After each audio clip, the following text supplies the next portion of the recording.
A luz que entrava pelas janelas do apartamento de Breno no Jardim Botânico tinha a cor do sucesso.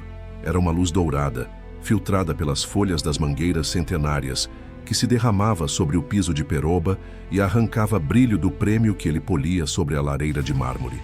O troféu, uma estatueta pesada e angulosa, era a prova física de sua ascensão. O selo de aprovação de um mundo que até 2 anos atrás ele só via pela televisão. De revelação à protagonista da novela das 9, sua trajetória fora um cometa, e o rastro luminoso desse cometa era orquestrado por um único homem, Otávio Drummond. Breno olhou seu reflexo no metal polido. O rosto que o encarava de volta era o de um vencedor, 28 anos, traços que a câmera amava, um corpo esculpido por anos de disciplina e a fome de quem veio de baixo. Mas os olhos, seus olhos, naquele momento, não viam o ator, viam o homem. E o homem estava irrevogavelmente, perigosamente apaixonado. O som da chave na porta fez seu coração dar um salto. Ele largou o prêmio e se virou.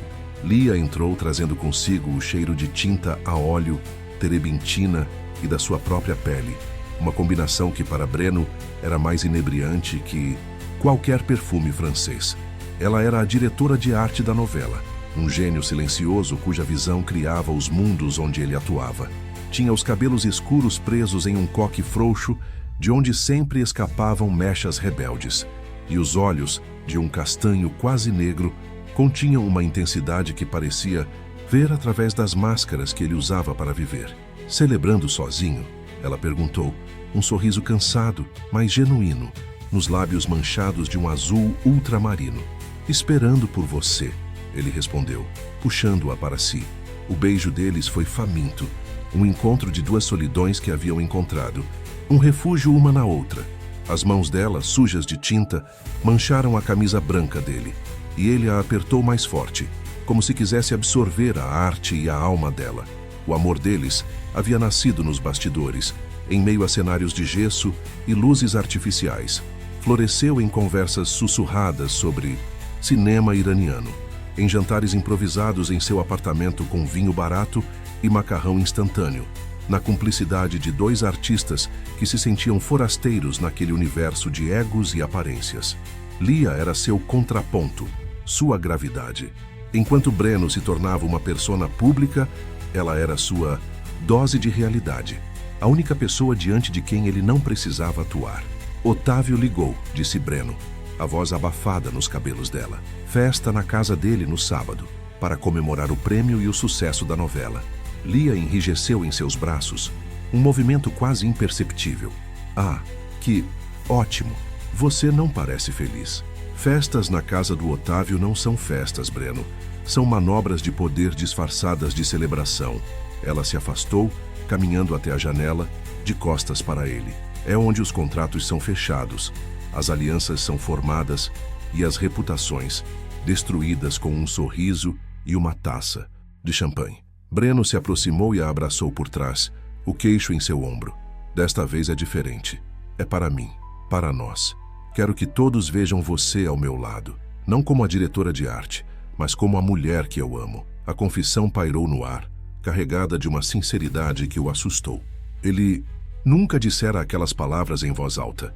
Lia se virou em seus braços, os olhos brilhando com lágrimas não derramadas. Breno, nós somos um segredo. É melhor assim. Não para mim, ele insistiu. Otávio me adora. Ele me vê como um filho, um investimento. Quando eu contar sobre nós, ele vai entender. Ele vai ter que entender. Lia não respondeu. Apenas o beijou novamente. Um beijo que tinha um sabor diferente. Um traço de desespero, de despedida. E Breno, cego pela paixão e pela ambição, não percebeu o subtexto. Otávio Drummond era o rei sol do showbiz brasileiro. Um homem de 60 e poucos anos, com um bronzeado permanente, cabelos prateados e olhos de um azul gelado que pareciam calcular o valor de tudo e de todos. Sua fortuna não vinha de herança, mas de uma capacidade predatória de farejar tendências e talentos. Ele era o dono da emissora, um bilionário que construíra um império de conteúdo, transformando vidas em narrativas e narrativas em lucro. Ele descobrira Breno em uma peça de teatro alternativa no Rio, um diamante bruto que ele se encarregou de lapidar. Pagou pelos melhores fonoaudiólogos, personal trainers e consultores de imagem. Deu-lhe o primeiro papel de destaque. Transformou-o em uma estrela. E como toda criação, Otávio sentia que Breno lhe pertencia.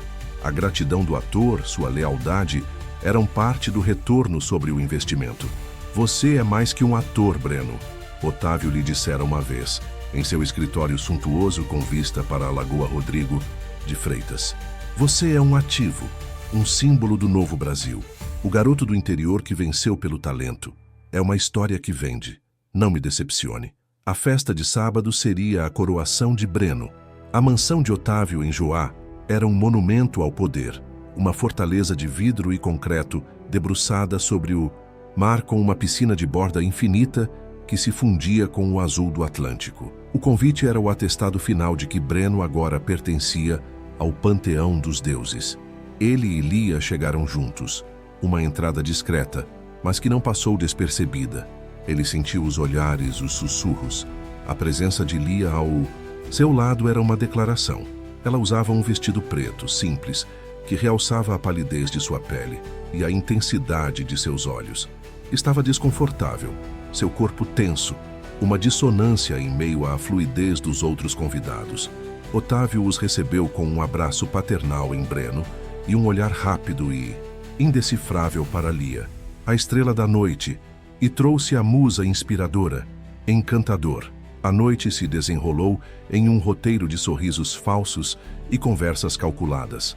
Breno foi puxado de um grupo para o outro, recebendo tapinhas nas costas de políticos, elogios de atrizes veteranas, propostas veladas de publicitários. Ele era o centro das atenções, o sol daquela galáxia artificial. Mas seus olhos procuravam constantemente por Lia, sua verdadeira bússola. Ele a via circulando, quieta, observando as obras de arte caríssimas, um Portinari aqui, uma Tarsila ali, com o olhar crítico de quem entende sua verdadeira linguagem. Ela não pertencia àquele lugar, e era exatamente por isso que ele a amava. Mais tarde, o som de um piano começou a flutuar do salão principal. Breno, sentindo-se sufocado, decidiu que era o momento. Ele contaria a Otávio sobre Lia, contaria sobre seus planos. Ele precisava da bênção do rei para legitimar seu amor. Ele procurou por Otávio sem sucesso. Procurou por Lia, para que ela estivesse ao seu lado. Ela também havia sumido. Um garçom lhe disse que vira Otávio subir para a ala privada da casa com a moça de preto. Um calafrio percorreu a espinha de Breno. Provavelmente Otávio estava mostrando a ela sua coleção particular. Era o tipo de coisa que ele faria, mas uma inquietação, uma semente de dúvida, começou a brotar em seu peito. Ele se desculpou de uma conversa fiada com uma socialite e subiu a escada de mármore em espiral que levava aos aposentos do dono da casa. O corredor do segundo andar era silencioso, um contraste com a cacofonia da festa lá embaixo. As paredes eram cobertas por fotografias em preto e branco. Otávio ao lado de presidentes, de papas, de estrelas de Hollywood. Um museu de seu próprio poder. A porta do quarto principal estava entreaberta. Uma fresta de luz se projetava no tapete persa. E de dentro, Breno ouviu um som. O som inconfundível da risada de Lia. Uma risada baixa, íntima, que ele conhecia tão bem. Seu coração parou. Ele se aproximou, o corpo movendo-se por vontade própria, como em um pesadelo. Empurrou-a, porta suavemente. A cena que o recebeu foi um quadro de traição perfeitamente composto. O quarto era imenso, dominado por uma parede de vidro que dava para o oceano escuro. A luz da lua banhava a cama desfeita, e sobre ela, Otávio e Lia, nus, entrelaçados. A risada dela morreu quando seus olhos encontraram os de Breno parados na porta. O choque em seu rosto foi real, mas foi rapidamente substituído por algo mais complexo: culpa e uma estranha, terrível resignação. Otávio, no entanto, não demonstrou surpresa. Ele se ergueu sobre um cotovelo, o corpo envelhecido, mas ainda poderoso. Ele olhou para Breno, não com o constrangimento de quem é pego em flagrante, mas com o sorriso satisfeito de um colecionador que acaba de exibir a peça mais valiosa de sua coleção. Naquele olhar, Breno entendeu tudo. Não era um caso, era uma aquisição. Otávio não havia apenas seduzido sua namorada. Havia tomado posse de mais um de seus ativos. A mulher que Breno amava era apenas o troféu final para celebrar a posse do próprio Breno. O mundo dourado, o prêmio, a ascensão, tudo se desfez em um instante, revelando a estrutura podre por baixo. E Breno, o protagonista, percebeu que nunca tivera o papel principal em sua própria vida. Era apenas um coadjuvante na grandiosa e cruel produção de Otávio Drummond. A cortina havia caído e o palco estava coberto de escuridão e silêncio. O tempo se estilhaçou. Para Breno, parado no umbral da porta, o universo se resumiu àquele retângulo de luz e traição.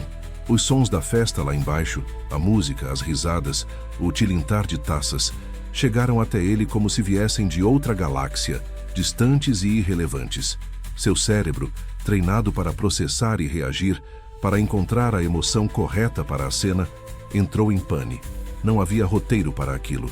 Havia apenas um silêncio branco e ensurdecedor em sua mente. O silêncio que precede um colapso estrutural. Lia se cobriu com o lençol de seda.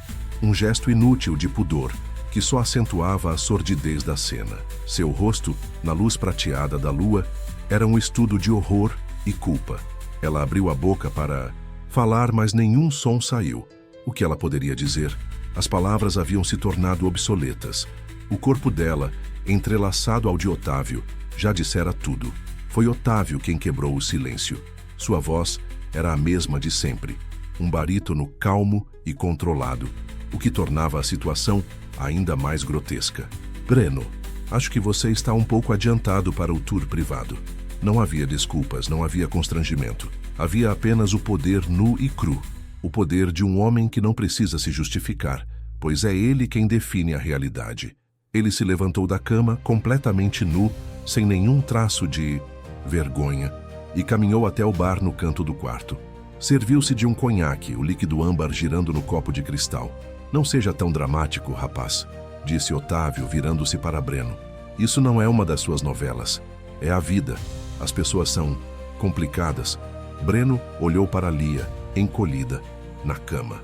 Procurou em seus olhos por um sinal, qualquer sinal de que ela fora forçada, de que era uma vítima. Mas o que encontrou foi uma vergonha tão profunda que era quase uma confissão de cumplicidade. Ela não lutara, talvez não tivesse querido lutar. E essa percepção foi a segunda facada, mais profunda e mais dolorosa que a primeira. A raiva, quando veio, não foi um incêndio, mas uma onda de gelo. Uma clareza fria e terrível que congelou a dor, transformando-a em algo duro e afiado. Seu instinto primário era explodir, gritar, quebrar tudo, expor os dois ali mesmo, arrastá-los para a festa e mostrar a todos a podridão por trás da fachada de ouro. Mas no momento em que o impulso surgiu, o ator dentro dele assumiu o controle. O profissional. O homem que passara a vida aprendendo a controlar cada músculo do rosto, cada inflexão da voz, a usar as emoções como ferramentas, não a ser governado por elas. Fazer uma cena seria dar a Otávio o que ele queria. Um espetáculo. A explosão do jovem amante traído. Seria um drama previsível que Otávio controlaria e do qual sairia ainda mais poderoso. A vingança, Breno percebeu naquele microsegundo de lucidez gelada, não podia ser uma explosão. Tinha que ser uma implosão. Lenta, silenciosa e total. Ele deu um passo para trás, saindo da luz da porta. Seu rosto, que segundos antes estava paralisado pelo choque, se recompôs. A dor foi trancada em um cofre em algum lugar profundo de sua alma, e em seu lugar surgiu uma máscara. Uma máscara de leve confusão, de embaraço. Me desculpe, disse ele, a voz um pouco rouca, mas controlada. Eu estava procurando o banheiro. Acho que errei o corredor. A performance foi tão perfeita que por um instante confundiu até mesmo Otávio. Lia o encarou, a boca entreaberta, a confusão em seus olhos agora misturada com um novo tipo de medo. O que ele estava fazendo? Acontece, disse Otávio, recuperando-se, um brilho de admiração relutante em seu olhar. O banheiro de visitas é no final do corredor, à direita. Obrigado, disse Breno. Ele deu um último e rápido olhar para Lia. Um olhar que não continha acusação nem dor, Apenas um vazio gélido. Então ele se virou e se afastou. Os passos firmes, medidos. Ele não foi ao banheiro. Desceu a escada em espiral, o corpo movendo-se com a leveza de um autômato. Voltou para a festa. O barulho, a música, as luzes, tudo parecia agredi-lo. Ele pegou uma taça de champanhe da bandeja de um garçom e bebeu de um gole só. O líquido gelado desceu queimando. Um diretor famoso o parou. Breno, parabéns, meu rapaz. Seu trabalho na novela está primoroso. Uma intensidade, uma verdade. Breno sorriu. Um sorriso que era uma obra de arte, uma proeza técnica. Obrigado, mestre. A gente tenta. Ele passou a hora seguinte flutuando pela festa, o anfitrião de sua própria coroação, o fantasma em seu próprio funeral. Riu das piadas certas, apertou as mãos certas, posou para as fotos. Cada sorriso era um esforço hercúleo, cada palavra educada, um ato de violência contra si mesmo. Por dentro ele estava se desintegrando, mas por fora ele era a imagem do sucesso e da felicidade. Ele era o ator perfeito. Ele viu quando Lia desceu. 1 hora depois, ela havia se recomposto, o cabelo arrumado, a maquiagem retocada. Usava a mesma expressão de antes, a de um desconforto elegante. Ninguém que não a conhecesse intimamente notaria a diferença. Seus olhos procuraram os dele através da multidão, uma pergunta aterrorizada neles. Ele a encontrou perto da varanda. A brisa do mar trazia o cheiro de sal e noite. Breno, ela... Começou. A voz um sussurro frágil. Você está bem? Ele a interrompeu, a voz carregada de uma falsa preocupação. Você sumiu. Fiquei preocupado. A máscara dele era tão perfeita que a desequilibrou completamente. Ela esperava gritos, acusações, lágrimas, não aquela calma assustadora. Eu não. Estava me sentindo bem. Otávio me ofereceu um remédio, me levou para descansar um pouco em um dos quartos de hóspedes. A mentira era tão desajeitada, tão transparente, que era quase um insulto. Ah, claro, ele é sempre tão atencioso, disse Breno. O sarcasmo era tão sutil que ela não teve certeza se estava lá. Ele pegou a mão dela. A pele dela estava fria como gelo. Vamos, acho que já deu a nossa hora. A viagem de volta para o Jardim Botânico foi um silêncio denso e pesado. Lia olhava pela janela. O reflexo de seu rosto no vidro, uma mancha pálida contra as luzes da cidade. Ela não ousava falar. A reação de Breno era um território desconhecido e aterrorizante. Ela estava preparada para uma tempestade, não para aquele vácuo. Ao chegarem ao apartamento, ele a beijou. Foi um beijo sem paixão, um beijo técnico, a coreografia de um amante. Ela estremeceu em seus braços. Eu te amo, Lia. Ele sussurrou contra seus lábios. E aquela foi a declaração de guerra mais cruel que ela já ouvira. Naquela noite, eles fizeram amor. Ou melhor, Breno performou o ato de fazer amor. Seus movimentos eram precisos, seu corpo presente, mas sua alma estava a anos-luz de distância. Ele a tocava, e a única coisa que sentia era o toque de Otávio na pele dela. Era uma tortura auto-infligida, a primeira etapa de sua vingança. Ele a faria acreditar que nada havia mudado. Ele a manteria perto, a manteria confiante, enquanto nas sombras ele afiava a faca que usaria para cortar o coração dela e de Otávio.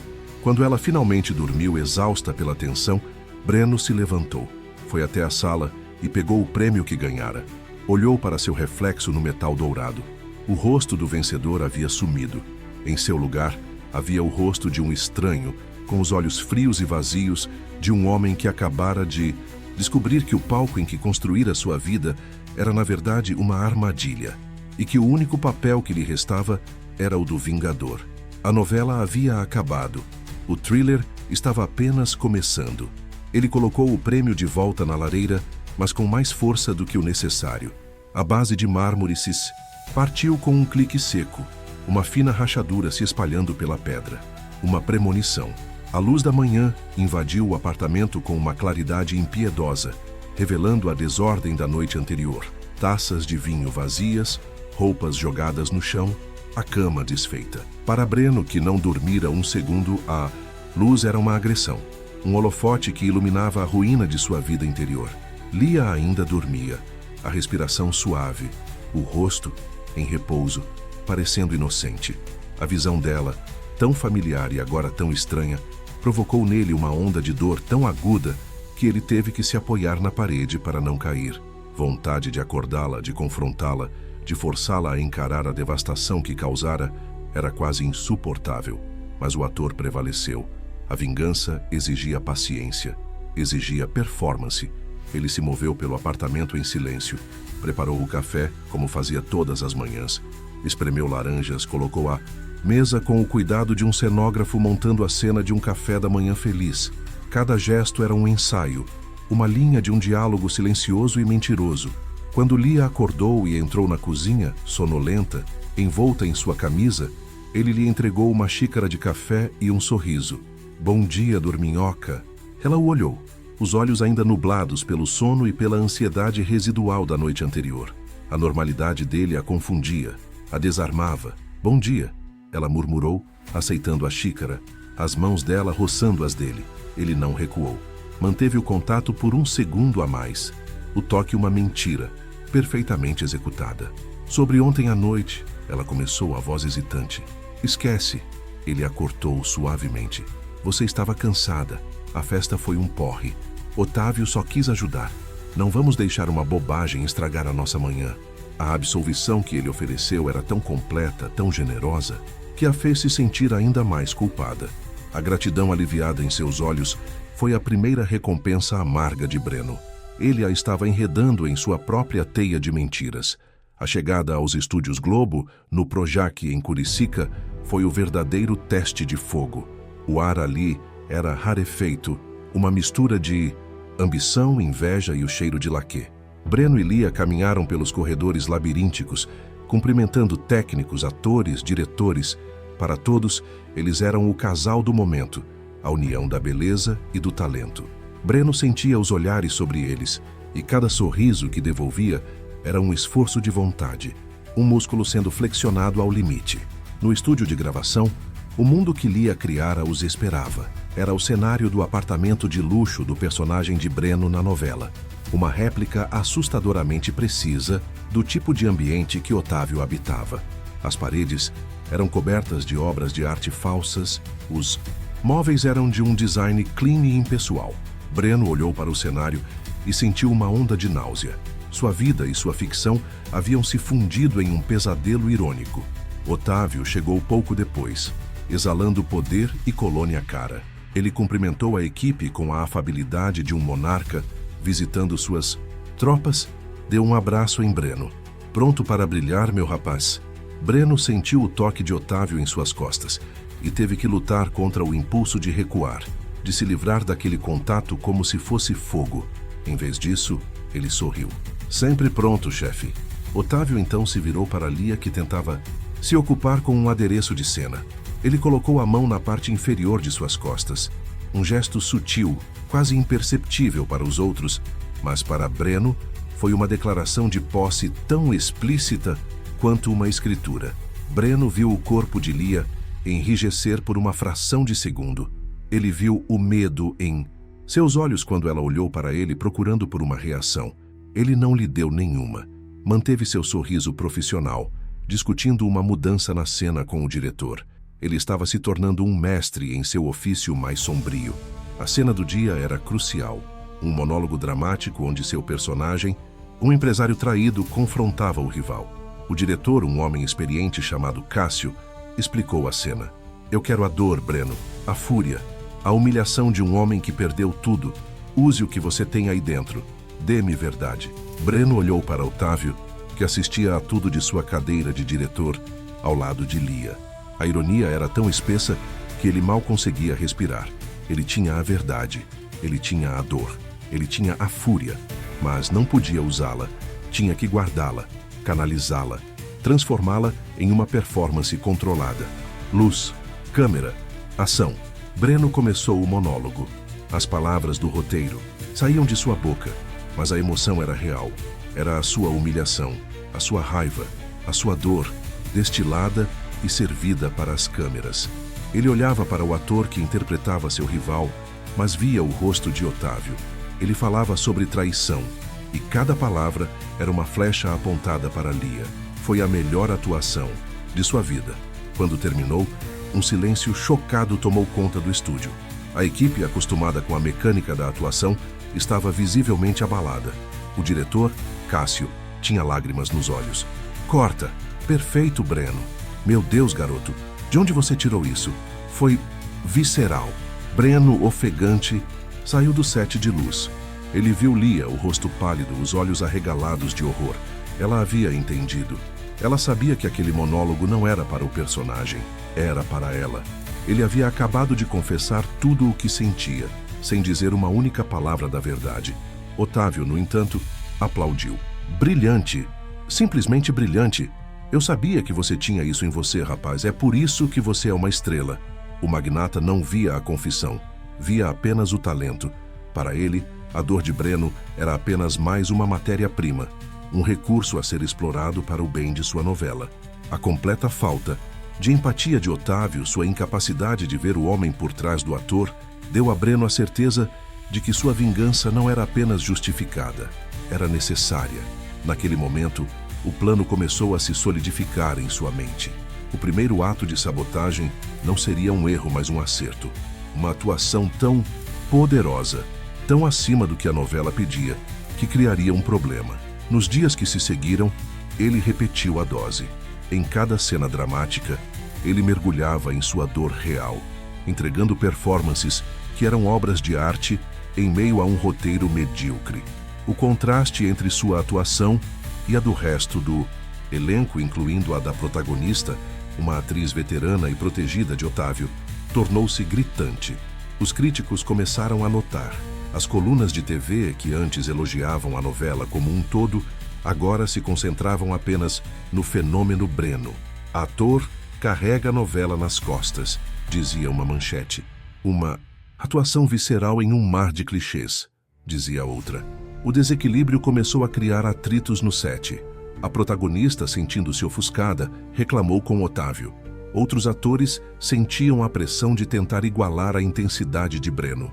O clima, antes de camaradagem, tornou-se tenso, competitivo. Lia o confrontou no final daquela semana em seu apartamento. O que você está fazendo, Breno?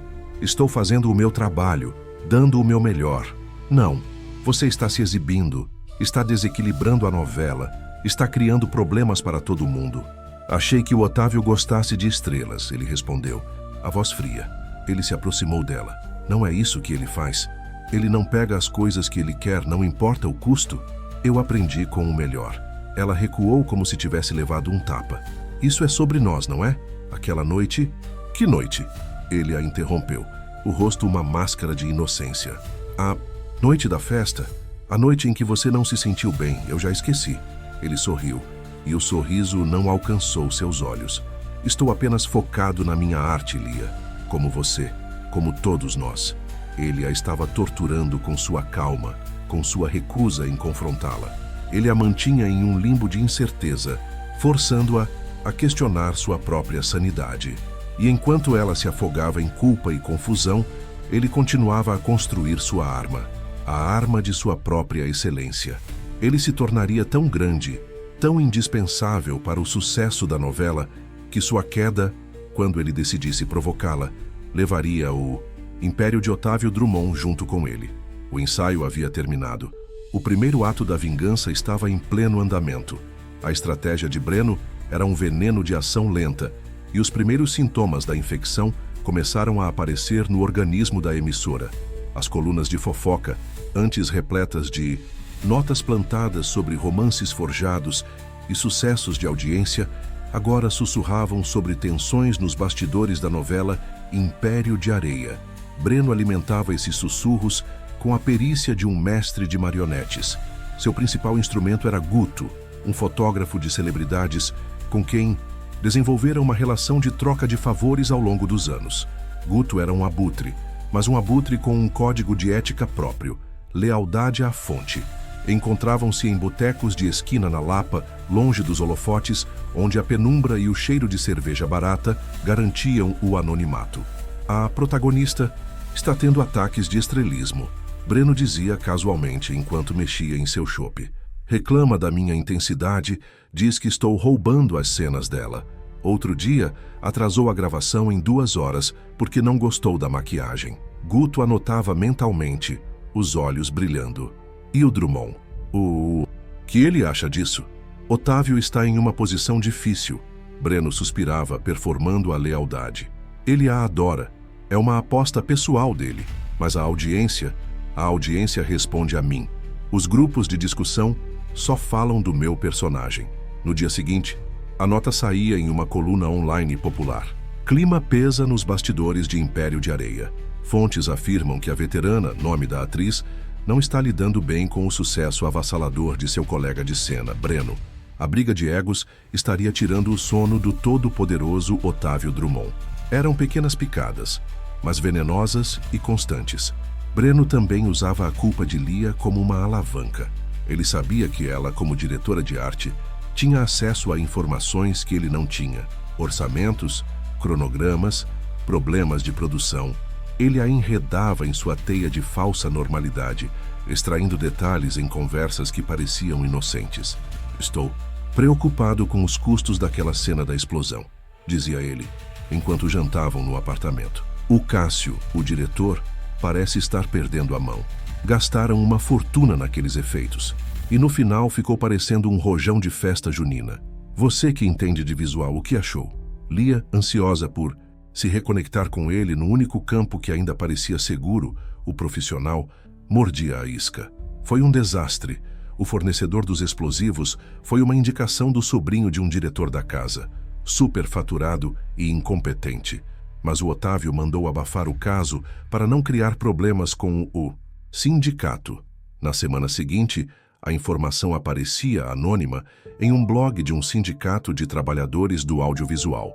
Emissora põe em risco equipe com efeitos especiais de baixa qualidade e fornecedor suspeito. Otávio Drummond sentia a pressão. As pequenas crises, os vazamentos, criavam uma narrativa de descontrole. Algo que ele, o mestre do universo, não podia tolerar. Sua reação não foi investigar a fundo, mas apertar os parafusos. Convocava reuniões, gritava com diretores, exigia resultados. A tensão, em vez de diminuir, escalava. E no centro de tudo, Breno permanecia sereno, o ator, o dedicado, preocupado apenas com a arte, oferecendo seu ombro para um Otávio cada vez mais estressado. Não se preocupe, chefe, dizia Breno, com uma sinceridade calculada. A novela é um sucesso por sua causa, e por causa do público que ama a história. O resto é só ruído. Era a adulação, perfeita, o tipo de lealdade que o ego de Otávio precisava ouvir. Lia, por sua vez, vivia em um purgatório. A calma de Breno a enlouquecia. Cada gesto de carinho dele era uma tortura. Cada noite de silêncio, uma acusação. Ela tentava desesperadamente entender o que ele estava pensando. Será que ele não vira nada naquela noite? Teria sido uma alucinação, um sonho ruim? Ou pior, ele sabia e a estava punindo com aquela gentileza cruel. Ela tentou se afastar de Otávio, mas estava presa. Ele a convocava para reuniões em sua sala, sempre com um pretexto profissional. Mas seus olhos a devoravam, seu toque acidental em sua mão a fazia estremecer. Ela se sentia um objeto disputado em uma guerra da qual não entendia as regras. A paixão que sentira pelo magnata, um misto de admiração pelo poder e a emoção do proibido, havia se transformado em medo e nojo. Uma noite, ela não aguentou. Encontrou Breno na varanda do apartamento, olhando para o Cristo Redentor iluminado à distância. Breno, nós precisamos conversar de verdade, disse ela, a voz trêmula, sobre aquela noite, na casa do Otávio. O que você viu? Breno se virou lentamente. A máscara caiu por um segundo, e ela viu o que havia por baixo. Uma dor tão fria e profunda que a fez recuar. Mas foi apenas um flash. O rosto dele se suavizou novamente na máscara de compreensão. Lia, eu já disse. Eu não vi nada. Eu estava bêbado, confuso. Se algo aconteceu, se ele te forçou a alguma coisa, ele deixou a frase morrer. Uma oferta de redenção que era também a mais requintada das armadilhas. Ele estava lhe dando a chance de se pintar como vítima, uma mentira que aprenderia a ele para sempre. A culpa a impediu de aceitar a saída fácil. Não, ele não me forçou, ela sussurrou, e a confissão a deixou nua, vulnerável. Então não há nada para conversar, disse Breno, a voz suave, mas com um tom de finalidade que encerrou o assunto. Ele a beijou na testa. Vá dormir. Você está cansada. Ela foi, sentindo-se mais perdida do que nunca. Ela havia confessado, e ele a perdoara sem nem mesmo admitir o crime. A generosidade dele era um labirinto sem saída. Sozinho na varanda, Breno olhou para a noite. A cidade, a seus pés, era um tabuleiro de xadrez, e ele estava aprendendo a mover as peças. Os sussurros que ele plantara estavam se tornando ecos, e os ecos, em breve, se tornariam um grito. Ele sabia que a próxima fase de sua vingança exigiria um movimento mais ousado, algo que abalasse não apenas os bastidores, mas as fundações do Império de Drummond. Ele pegou o celular e discou o número de Guto. Tenho uma história para você. Uma grande, mas esta vai custar caro. O ar da Serra Fluminense era uma bênção. Frio, limpo e, com o cheiro de pinho e terra molhada, um antídoto para a atmosfera viciada dos estúdios. A produção de Império de Areia havia se mudado para Teresópolis por 2 semanas para gravar as cenas da fazenda do protagonista, um refúgio idílico que, na trama, se tornaria palco de segredos e confrontos. A ironia não escapava a Breno. A viagem forçou uma proximidade que testou seu autocontrole ao limite. Hospedados na mesma pousada de luxo, um casarão antigo com jardins impecáveis, o elenco e a equipe viviam em uma bolha de trabalho e convivência forçada. Breno via Lia no café da manhã, nos sets de música, filmagem nos jantares da equipe. Mantinha sua performance de namorado atencioso, mas cada sorriso, cada toque casual exigia um esforço monumental. Ele sentia o olhar dela sobre si, um olhar que misturava culpa, saudade e um medo crescente. Ela era como um animal que sente a aproximação de uma tempestade, mas não sabe de onde ela virá. Otávio Drummond não viera. Comandava seu império à distância, de sua fortaleza no Rio, lidando com a crescente crise de imagem que os vazamentos de Breno haviam provocado. Sua ausência dava a Breno um espaço para respirar e para planejar seu próximo ato. A história grande, que ele prometera a Guto, era a peça central de sua vingança. Era a história do próprio Otávio, sua ascensão implacável, os negócios escusos do passado, os inimigos que ele esmagara pelo caminho. Breno passara semanas pesquisando, usando a raiva como combustível. Mergulhara em arquivos de jornais antigos, processos judiciais arquivados, conversas com pessoas que haviam sido descartadas pelo magnata. Ele estava montando um dossiê, uma biografia não autorizada que demoliria a imagem de self-made man visionário que Otávio construíra com tanto cuidado. Durante um fim de semana de folga, enquanto o resto da equipe explorava as cachoeiras ou descia para o rio, Breno dirigiu na direção oposta, para o interior. Ele havia dito a Lia que precisava visitar sua mãe, que não andava bem de saúde. Era uma meia-verdade. Sua mãe estava bem, mas ele precisava vê-la, precisava de um banho de realidade. A casa de sua mãe, Dona Célia, ficava em um pequeno vilarejo no pé da Serra dos Órgãos. Era uma casa simples, de paredes brancas e janelas azuis, com um quintal cheio de galinhas e um pé de jabuticaba. O contraste com a opulência da pousada e a falsidade do rio era brutal. Ali, o sucesso de Breno não era medido em pontos de audiência ou capas de revista, mas no simples fato de ele estar bem e se alimentando direito. Dona Célia era uma mulher de poucas palavras e uma força silenciosa, com mãos que eram um mapa de uma vida de trabalho duro. Ela o recebeu com um abraço apertado e um prato de feijão tropeiro.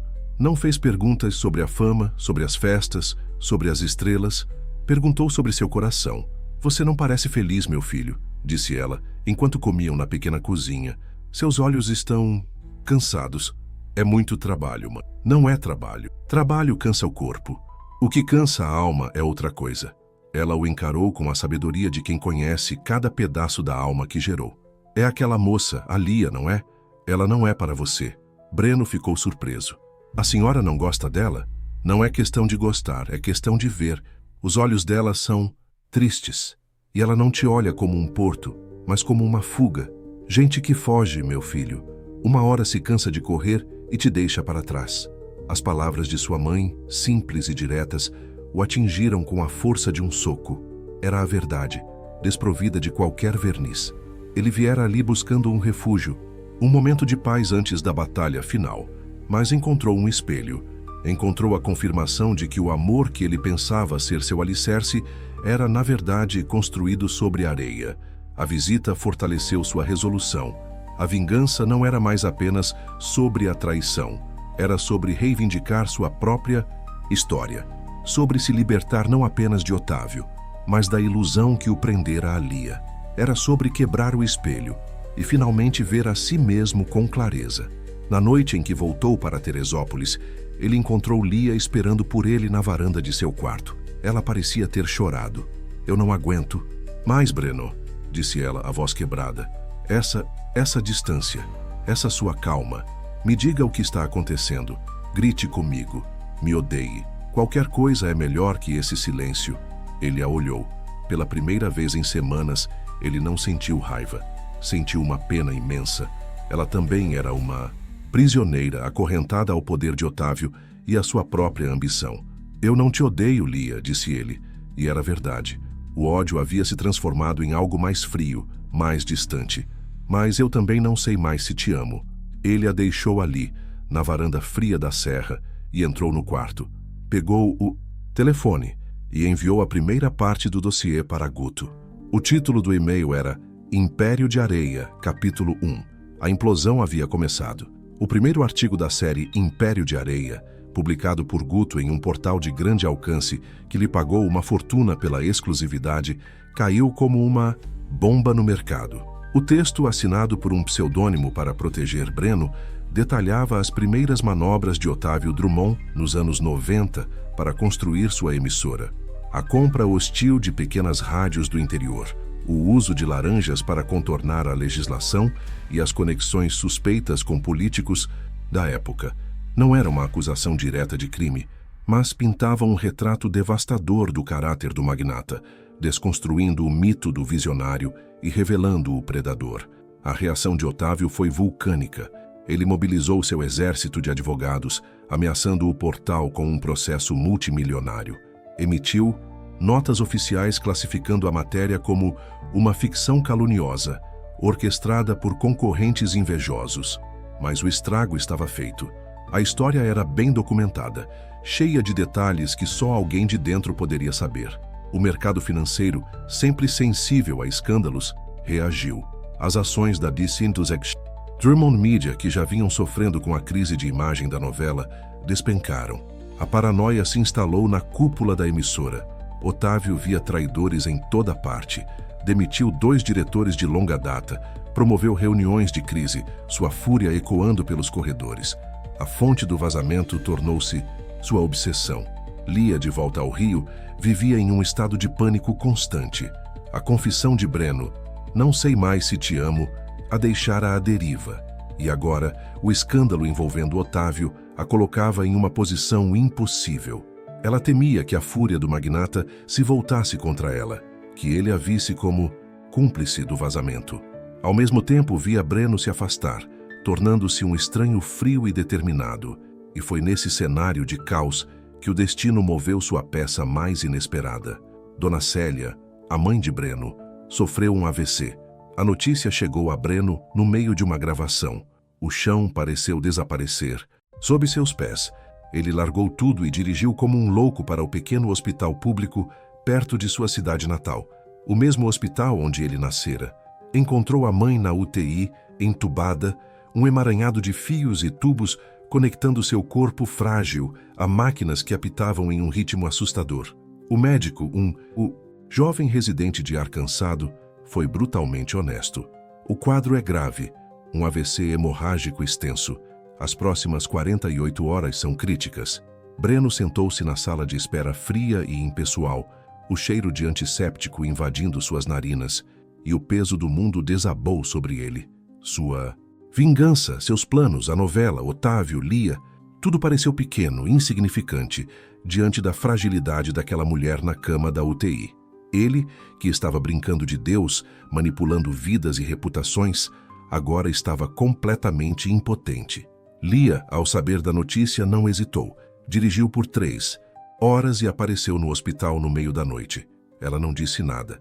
Apenas se sentou ao lado de Breno, segurou sua mão e ficou ali, em silêncio. Naquele gesto, Breno não viu a amante culpada, mas a mulher que um dia ele amara, a cúmplice silenciosa de sua dor. A notícia chegou como tudo chegava aos ouvidos de Otávio Drummond, e ele viu ali uma oportunidade de ouro, uma chance de reverter a narrativa, de mostrar ao mundo sua magnanimidade, de reafirmar seu controle sobre Breno. No dia seguinte, um helicóptero UTI pousou no campo de futebol ao lado do hospital. Uma equipe médica de um dos hospitais mais caros do Rio, o Copa Star, entrou na pequena unidade pública com a eficiência de uma tropa de elite. A ordem vinda de Otávio era transferir Dona Célia para o Rio, para a melhor suíte, com os melhores especialistas, tudo pago por ele. Breno se viu encurralado. Recusar a ajuda seria colocar a vida de sua mãe em risco. Aceitar seria se acorrentar novamente a Otávio, seria aceitar uma dívida impagável. Ele olhou para o rosto pálido de sua mãe, para os monitores que mostravam seus sinais vitais instáveis, e soube que não tinha escolha. A transferência foi um espetáculo midiático. Guto, o fotógrafo convenientemente avisado pela assessoria de Otávio, estava lá para registrar tudo. As fotos estamparam as colunas no dia seguinte. Otávio Drummond mostra grandeza e dá suporte a seu protegido, Breno, em momento de tragédia familiar. O magnata, com um único gesto, se pintara, como um santo. No hospital de luxo no Rio, Breno se sentia um prisioneiro. Otávio o visitava diariamente, não para perguntar sobre sua mãe, mas para falar de negócios, para lembrá-lo sutilmente de sua lealdade. Ela terá o melhor, Breno. Não se preocupe com nada, dizia Otávio, a mão em seu ombro. Apenas se concentre em se recuperar e voltar ao trabalho. A novela precisa de você. Eu preciso de você. Era uma chantagem velada, uma demonstração de poder. Otávio estava usando a vida de sua mãe como moeda de troca. E foi ali, no corredor estéril daquele hospital, que a vingança de Breno mudou de natureza. Não era mais um jogo de xadrez, uma manobra de carreira. Tornou-se algo primal, pessoal. Ele não queria mais apenas expor Otávio. Queria destruí-lo. Lia estava ao seu lado o tempo todo. Seu apoio silencioso, uma fonte de força e de uma dor confusa. Ele havia conversar com os médicos, cuidar dos detalhes, e se perguntava quem ela era de verdade. A mulher que o traíra ou a mulher que agora cuidava de sua mãe com uma dedicação genuína. A oportunidade para seu golpe final surgiu de uma conversa que ele ouviu por acaso. Ele estava no quarto com sua mãe, que mostrava sinais lentos de melhora, quando Otávio e Lia entraram discutindo em voz baixa no corredor. Acharam que Breno não podia ouvir. Impossível, Otávio, dizia Lia. A auditoria vai descobrir. Os desvios para a conta nas Ilhas Cayman são claros demais. Ninguém vai descobrir nada, respondeu Otávio, a voz fria. Os doces registros foram apagados. O único que pode falar é o Costa, e ele não vai abrir a boca. Ele sabe o que acontece com quem fala demais. Breno sentiu o sangue gelar. Desvios. Contas offshore. Um homem chamado Costa. Era a peça que faltava. A história que Guto publicara era sobre o passado de Otávio. Mas aquilo era o presente. Era um crime em andamento. Era a bala de prata. Ele esperou. E na noite em que sua mãe finalmente saiu da UTI, ele agiu. Ele sabia que precisava do celular de Otávio. Sabia que o magnata, em sua arrogância, manteria os registros comprometedores ali. Breno se aproximou de Otávio na sala de espera, o rosto uma máscara de gratidão. Otávio, eu não sei como te agradecer. Você salvou a vida da minha mãe. Ele o abraçou, um abraço forte, de um filho para um pai. E no meio do abraço, com uma agilidade que aprendera em suas aulas de cena, sua mão deslizou para o bolso do paletó de Otávio. Em 2 segundos, o celular do magnata estava em sua mão, substituído pelo seu próprio, idêntico. Ele se afastou. Eu preciso tomar um ar. Foi muita emoção. Ele caminhou para uma área isolada do hospital, o coração batendo descontrolado. Tinha poucos minutos. Com os dedos trêmulos, ele usou a digital de Otávio, que conseguira copiar de um copo, para desbloquear o aparelho. Entrou nas mensagens, nos arquivos, e lá estava. A troca de e-mails com o tal Costa, o diretor financeiro da emissora. Os números das contas. As ordens de transferência. A prova irrefutável de uma fraude fiscal e lavagem de dinheiro de milhões. Ele fotografou tudo com seu próprio celular, enviou os arquivos para um e-mail seguro que criara e apagou o rastro. Voltou, trocou os celulares novamente no bolso de Otávio sem que ninguém percebesse. A arma estava carregada e o palco para o último ato estava sendo montado. Não seria uma coluna de fofoca. Seria um escândalo que abalaria as estruturas do país. E ele sabia exatamente onde e quando iria disparar. A recuperação de Dona Célia foi lenta, mas constante. Para Breno, cada pequeno progresso, um piscar de olhos, um aperto de mão, as primeiras palavras arrastadas, era uma vitória pessoal e um adiamento de sua sentença. Ele sabia que assim que sua mãe estivesse fora de perigo, ele teria que acionar o gatilho de sua vingança. O peso das provas que carregava em seu e-mail seguro era uma presença constante, um segredo que o isolava de todos. Otávio, por sua vez, estava exultante. Sua manobra no hospital fora um sucesso de relações públicas. Ele era o herói, o patrão benevolente. A crise de imagem fora contida, as ações da emissora se estabilizaram. Ele relaxou a vigilância, convencido de que havia domado Breno, de que a gratidão do ator o havia colocado de volta em seu devido lugar.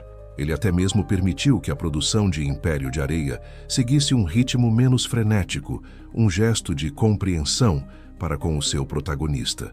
Foi essa arrogância que deu a Breno o tempo e o espaço de que precisava para arquitetar o golpe final. Ele não queria apenas vazar a informação. Um vazamento anônimo poderia ser desacreditado, abafado. Ele precisava de um palco tão grande e tão visível que a explosão fosse impossível de conter. A oportunidade surgiu na forma do Prêmio Mídia Brasil, a mais prestigiosa cerimônia de premiação da televisão brasileira. Uma espécie de Oscar nacional. Império de Areia, apesar das polêmicas, havia sido indicada em várias categorias, incluindo Melhor Ator para Breno. E ele, como a estrela do momento, fora convidado para ser um dos apresentadores da noite, ao vivo, para todo o país. O convite era o cavalo de Troia perfeito. Ele começou a se preparar, não para a cerimônia, mas para a guerra. Contatou Guto. O encontro foi no mesmo boteco na Lapa, mas desta vez a dinâmica era outra. Breno não era mais a fonte nervosa, era um general dando ordens. No sábado à noite, durante o prêmio, eu vou te mandar um link, disse Breno, a voz baixa e precisa. O link terá todos os documentos, as fotos das telas do celular de Otávio. Tudo. Quero que você o solte online no exato momento em que eu subir ao palco para apresentar a categoria de melhor novela. Guto o encarou, os olhos arregalados, o queixo caído. Garoto, você enlouqueceu? Isso não é um furo, é uma declaração de suicídio. O Otávio vai te destruir, ele vai te caçar até o inferno. Eu já estou no inferno, Guto, respondeu Breno, a voz fria. Só estou decidindo quem levar comigo. Você está dentro ou fora? A perspectiva do maior furo de sua vida venceu o medo. Guto assentiu, o rosto pálido. Estou dentro. A semana que antecedeu o prêmio foi a mais longa da vida de Breno. Ele vivia em um estado de tensão perpétua. A calma exterior, uma fachada para o turbilhão interior. Sua mãe havia sido transferida para uma clínica de reabilitação de primeira linha, ainda sob os cuidados e o controle de Otávio. Ela era sua força e sua refém. Lia, sentindo a melhora de Dona Célia e a aparente volta à normalidade, tentou se reaproximar. A culpa e o amor se misturavam em seus gestos. Ela via em Breno um homem que a perdoara, um homem com quem talvez pudesse reconstruir uma vida. Quando tudo isso acabar, quando sua mãe estiver bem, ela começou a dizer uma noite no apartamento. Podíamos viajar para algum lugar longe, só nós dois. Breno a olhou, e por um momento, a máscara vacilou. Ele viu o futuro que poderiam ter tido, um futuro que a traição dela havia tornado impossível. Ele sentiu uma pontada de uma dor que pensava ter congelado. Talvez, Lia, um dia, ele respondeu, e a gentileza em sua voz foi a mentira mais cruel de todas. Ele a estava deixando sonhar com um futuro que ele estava prestes a incinerar. Na noite do prêmio, O Teatro Municipal do Rio de Janeiro estava deslumbrante, um templo de ouro e veludo vermelho apinhado com a realeza da televisão. Breno caminhou pelo tapete vermelho, os flashes das câmeras explodindo em seu rosto. Ele sorria, acenava, a personificação do sucesso. Lia estava ao seu lado, deslumbrante em um vestido de um estilista famoso, um presente de Otávio. O magnata o seguia, o patriarca orgulhoso com seu casal de ouro. Sentaram-se na primeira fila. O espetáculo começou, uma sucessão de piadas ensaiadas, homenagens, emocionadas e discursos de agradecimento. Breno aplaudia nos momentos certos, seu rosto transmitindo um interesse sereno. Mas por dentro, ele contava os segundos. Ele ganhou o prêmio de melhor ator. Subiu ao palco, sob uma ovação de pé. Agradeceu a Otávio pela oportunidade e pela fé. Agradeceu ao elenco, à equipe. E então ele olhou para Lia na primeira fila e seus olhos se encontraram. E a Lia, minha inspiração, meu amor. Sem você nada disso faria sentido. Lágrimas de felicidade e alívio escorreram pelo rosto dela. Ele, em seu momento de maior glória, a havia reafirmado. Ela estava salva. Ele voltou ao seu lugar, o troféu pesado na mão. A cerimônia continuou. A tensão em Breno era quase insuportável. Seus músculos doíam, sua boca estava seca. Faltava apenas uma categoria, a dele, melhor novela. O apresentador da noite, um famoso comediante, o chamou ao palco. E para apresentar o prêmio mais esperado da noite, o homem que foi o dono deste ano, Breno. Breno se levantou, deu um beijo rápido em Lia, um aperto de mão em Otávio. Caminhou para o palco, sentindo os milhões de olhos sobre si, na plateia e em casa. Ele parou no púlpito, o envelope dourado na mão. Ele olhou para o teleprompter, onde o roteiro de sua fala estava escrito. Sorriu para a câmera, e então, em um ato de desafio final, ele ignorou completamente o texto. Ele pegou seu celular do bolso do paletó, um movimento que fez o diretor de palco franzir a testa nos bastidores. Ele digitou uma única mensagem para Guto. Agora. Ele ergueu os olhos para a câmera principal, a luz vermelha, um olho que via sua alma. O ator desapareceu. O homem tomou seu lugar. O clímax anunciado havia chegado. E ele estava pronto.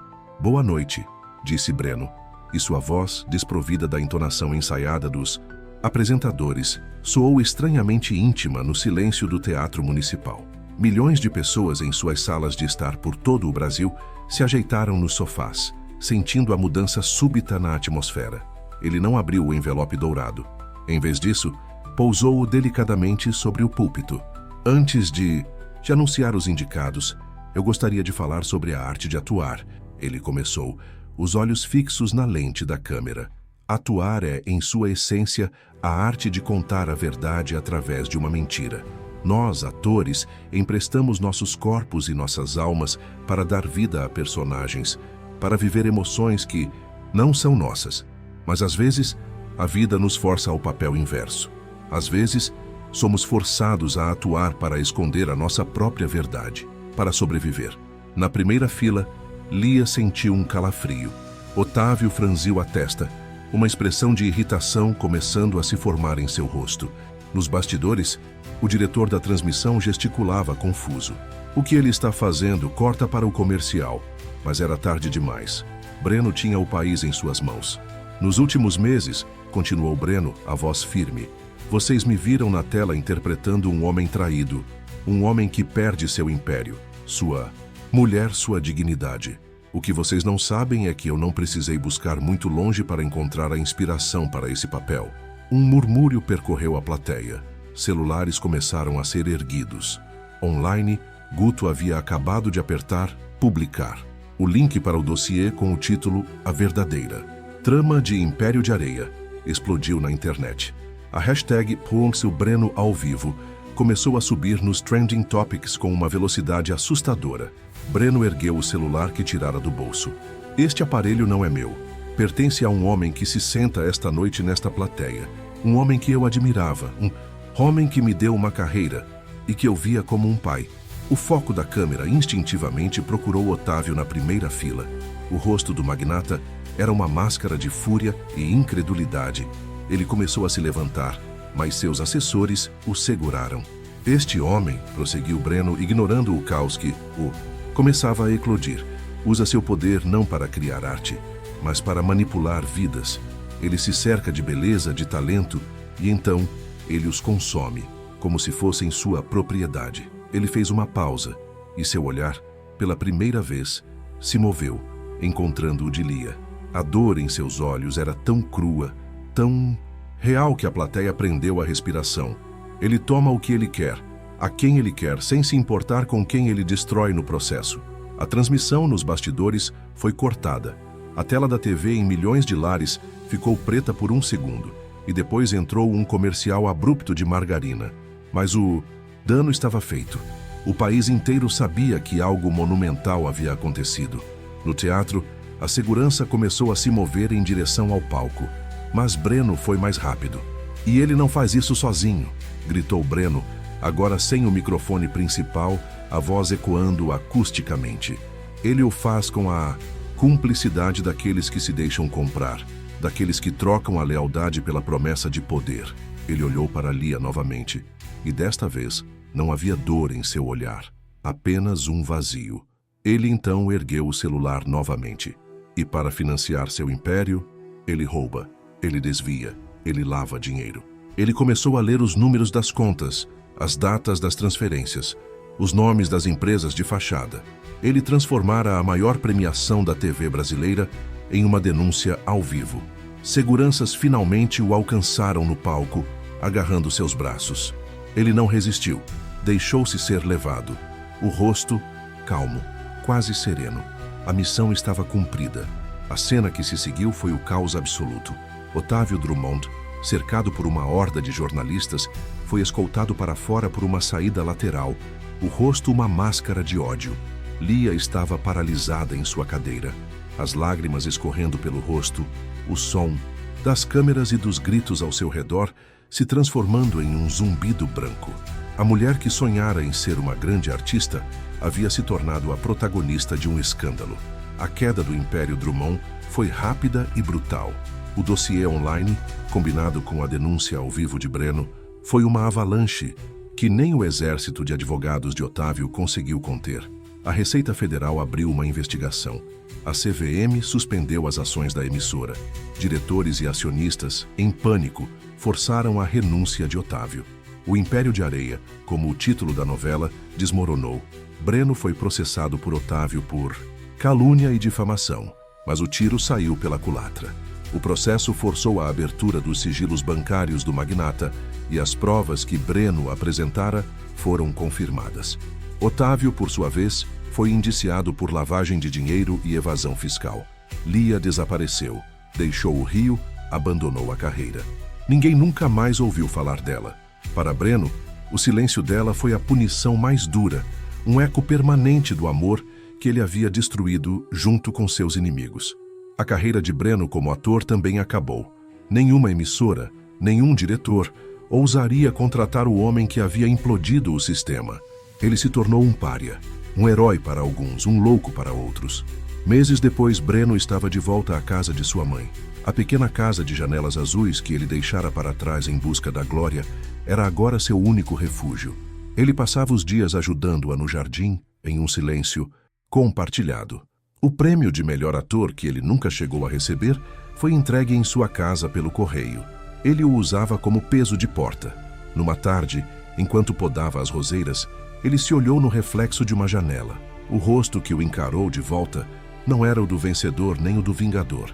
Era apenas o rosto de um homem que havia queimado o mundo para se aquecer e que agora aprendia a viver com as cinzas. Ele havia performado o maior papel de sua vida. E pela primeira vez, ao sair do palco, não havia aplausos.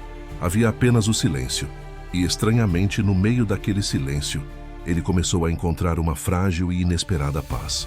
O roteiro havia acabado. Ele estava finalmente livre para escrever o seu próprio.